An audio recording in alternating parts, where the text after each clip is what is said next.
Біреудің қызын алдың ба, аманат тұр уәдеңде, қара, аурама, емдеп. Сөзінде тұру деген кешке 5-те кездесеміз, бол кешке 5-те кездестім ғана емес қой. Біреудің қызын алдың ба, аманат тұр уәдеңде, қара, аурама, емдеп.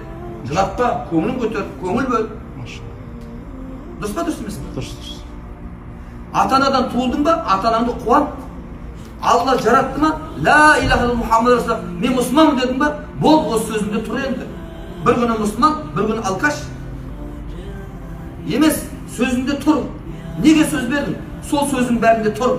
Мұсылманмын дедің ба, мұсылман. Оқимын дедің ба, оқысай. Күніге таңертең кішкене Құранға көңіл бөлсей қуат. Күніге 6 сағат жима жасайын дедің ба, жасасай болды уәдең тұрса еді. Не керек бізге оны келісіп алып $2000-ға, болмаса тағы бір бәлеге андай. Спор деген исламда харам. Мұсылман жігітке мынау жетеді.